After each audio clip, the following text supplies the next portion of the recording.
Almost 15 years after the Rwandan genocide, the government is now campaigning aggressively to unite the rival Tutsi and Hutu tribes. But alongside the reconciliation efforts, there are also claims of a campaign to kill victims to prevent them from testifying. From Kigali, Yvonne Ndege takes a closer look at a society struggling to come to terms with its violent past.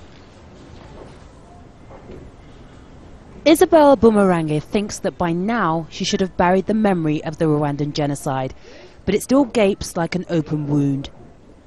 She and her brother witnessed the mass murder of members of their family, but a few years later, after the genocide, the attackers struck again, killing her only living brother. A survivor of the genocide who knew all of our family called my sister and informed her that my brother had been killed that morning. He had been very badly beaten to the extent where he could not be recognized. I could not bear to go and confront or see the person who had killed a member of my family for a second time, though I knew the man. Sadly, Isabelle's story is not unusual. During the genocide, almost 1 million Rwandans were killed, and these are the remains of just some of them. What's really alarming people now is the rise in the number of murders of people who actually survived. Benoit Kaboyi tracks such murders. He says up to 170 genocide survivors and witnesses have been killed since 1994.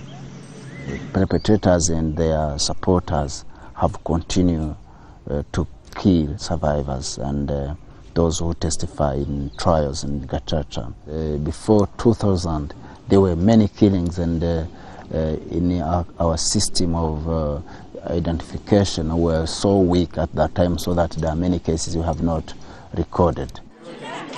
The Rwandan government has embarked on an aggressive campaign to unite Tutsis and Hutus, the two tribes at the center of the genocide, strongly encouraging them to shun ethnic hatred.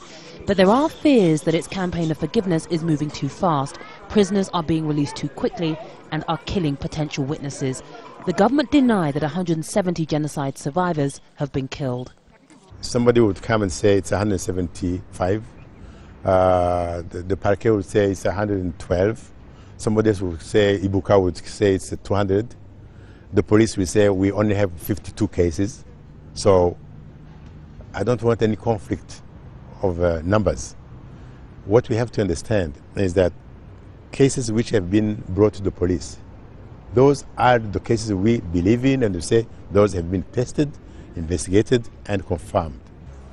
The knowledge that her brother was killed by someone released from prison after committing genocide is very painful, but Isabelle forgives the authorities. The government has focused more on unity and reconciliation, and I'm okay with that because that's the way our people will learn to live together.